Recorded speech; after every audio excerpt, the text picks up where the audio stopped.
찬송가 우리 490장 우리 한 장 찬양하도록 하겠습니다.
지난주에는 우리가 함께 어떤 말씀을 나누었습니까? 지난주에는 상처를 통해 침투하는 악한 영이라는 것을 함께 공부하고 배워봤습니다. 그러면 이번 주에는 그렇게 우리가 상처를 통해서 악한 영이 침투하는데, 그러면 나에게 상처를 준 사람들은 하나님께서 어떻게 하기를 원하시나 라는 것을 주제로 함께 은혜 나누기를 원합니다. 지난주에 우리가 말씀을 통해서 살펴본 것은 에베소서 4장 26절부터 27절, 분을 내어도 죄를 짓지 말며 해가 지도록 불을 품지 말고 마귀에게 틈을 주지 말라 라고 성경은 분명히 말씀하고 계십니다. 나에게 상처를 준 사람 때문에 우리가 힘들고 어려울 때, 이럴 때 하나님은 우리가 어떻게 하기를 원하시는가? 나에게 상처 준 사람이 나에게 상처 준 것조차 몰랐을 때 우리는 그 사람들을 용서해야 할까요? 상처를 주고 상처를 받는 데 있어서 우리랑 멀리 있는 사람이 우리에게 상처를 주는 것이 아니고 우리와 가까운 곳에 있는 사람들이 우리에게 상처를 주는 경우가 너무나 많이 있습니다. 비근한 예로 부모와 자식 간의 관계, 또 부부 간의 관계, 이런 가족 안에서의 상처들이 사실 말하지 못하지만 우리가 가지고 있는 상처가 될 수 있다는 사실입니다. 어느 한 권사님이 계셨어요. 그런데 그 권사님은 교회에서 너무나도 성품이 좋으시고 신앙도 좋으셔서 야, 저 권사님만 같았으면 좋겠다 라고 말씀하시는 너무나 좋은 분이셨어요. 그런데 그 권사님의 딸은 그 권사님한테 불만이 있었어요. 그 불만이 뭐냐면, 목사님, 우리 엄마는요 내 편을 들어준 적이 한 번도 없습니다 라고 이야기하는 거예요. 그러니까 어렸을 때부터 무슨 사건이 있었을 때, 어떤 일이 있었을 때 그 권사님은 딸의 편을 드는 것이 아니라 먼저 남의 편을 생각하고 그 사람에게 가서 사과해야 돼. 믿는 네가 그렇게 하면 되니? 라고 늘 말씀하시는 거예요. 이 딸이 정말 어려운 과정 중에 있었어요.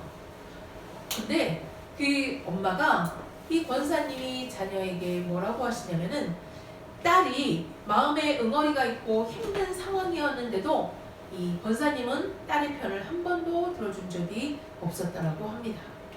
이 딸은 이것이 늘 불만이었어요. 그래서 이 딸은 자신의 핸드폰에다가도 엄마라고 기록하지 않고 할머니라고 그 이름을 기록했다고 합니다. 이 딸이 고민을 이야기하는 거예요. 목사님, 저는 너무나 힘들고 어려운데 우리 엄마는 이런 상황에서까지 저에 대해서 이해하지 않고 그 사람 편이 되어야지, 네가 왜 믿는 사람이 그렇게 할 수 있어? 라고 늘 말하는 게 저는 너무나 괴로워요. 그래서 제가 이렇게 말씀드렸어요. 어머니에게 솔직한 마음을 얘기해 보세요. 어머니가 그 말씀을 듣고도 이해할 수 없지만 이렇게 나는 힘들었어 라고 엄마한테 한번 얘기해 보세요. 그러자 그 딸이 그 권사님에게 가서 그대로 사실대로 이야기했다라고 해요. 엄마, 어렸을 때 내가 싸우고 왔을 때 엄마가 내 편 안 들어줘서 난 너무 힘들었어. 엄마, 내가 혼자가 됐을 때 엄마가 내 편 들어주지 않아서 난 너무 힘들었어 라는 걸 다 이야기했을 때 그 권사님이 하시는 말씀이, 내가 그랬어? 내가 몰랐어. 그래, 내가 너에게 사과할게. 미안해.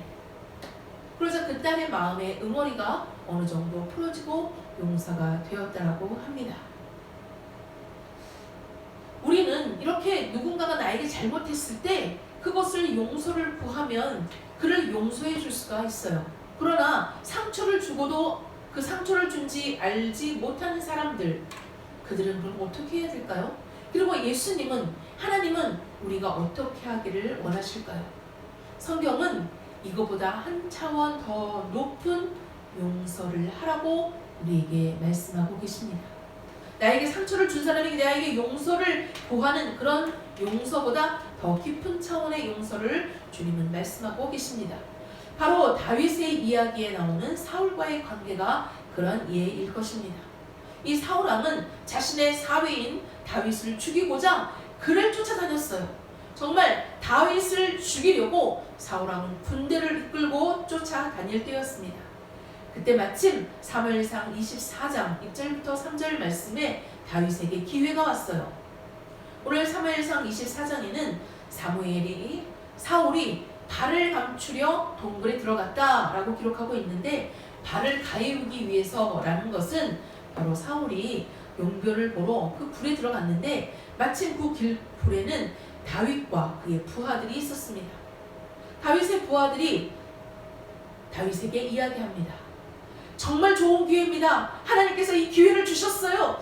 저 원수가 저 앞에 있으니 가서 치소서 라고 이야기할 때 다윗은 그들을 말립니다.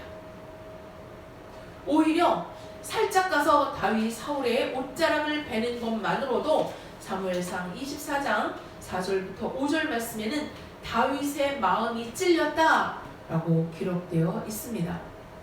자, 자신을 죽이려고 했던 그 사람이 자기 앞에 있는데 이 다윗이 정말 예수님처럼 마음이 넓어서 그를 용서했을까요? 아무런 과정도 없이 그냥 부하들에게 보이려고 그냥 용서하는 것처럼 했을까요? 그것은 거의 불가능하다는 것입니다.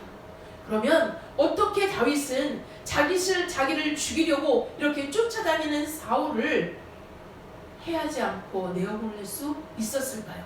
아니, 어떻게 그를 미움과 분노를 계속 가지고 있는 마음이 없을 수 있었을까요? 그것은 시편에서 우리가 답을 알 수 있습니다. 제가 예전 그 신학교를 다닐 때에 교회에 사역을 나가게 되었는데 그 사역지에서 한 집사님이 저를 너무나 괴롭혔어요. 제가 하는 일마다, 또 제가 계획하는 일마다.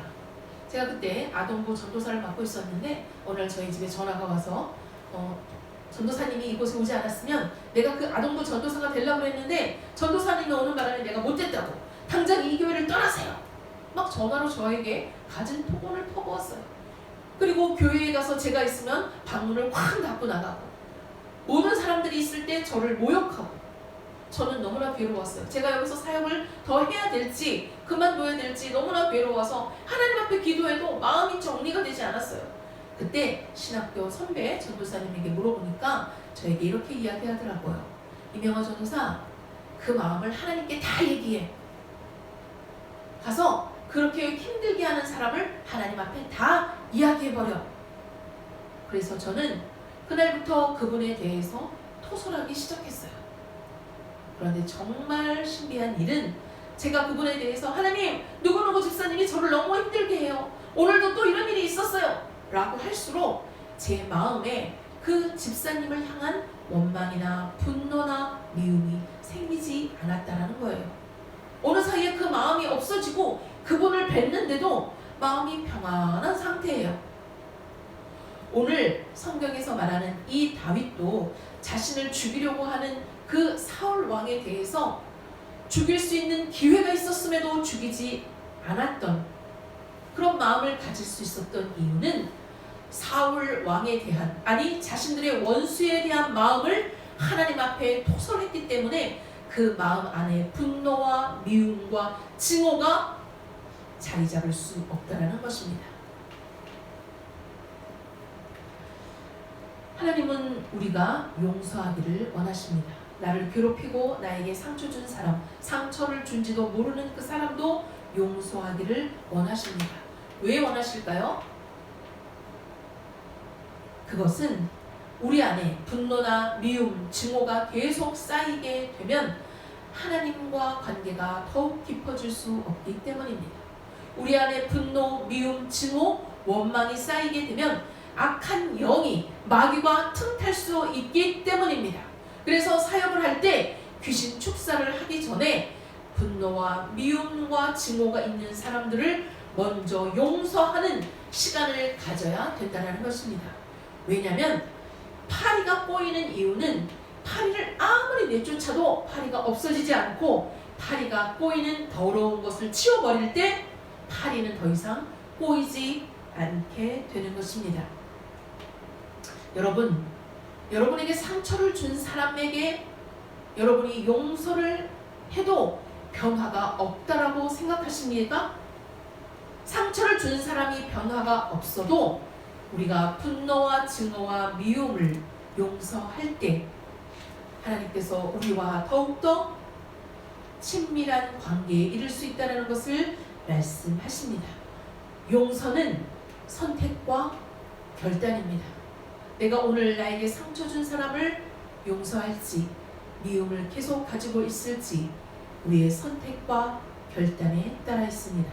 우리가 미움을 계속 선택한다면 우리의 모습은 마귀의 형상을 점점 닮아갈 것이고, 우리가 용서를 선택한다면 우리는 예수님을 닮아갈 것입니다. 한 주간 여러분의 삶에서 상처를 준 사람들을 용서하는 선택과 결단이 있기를 주님의 이름으로 축복합니다. 사랑합니다.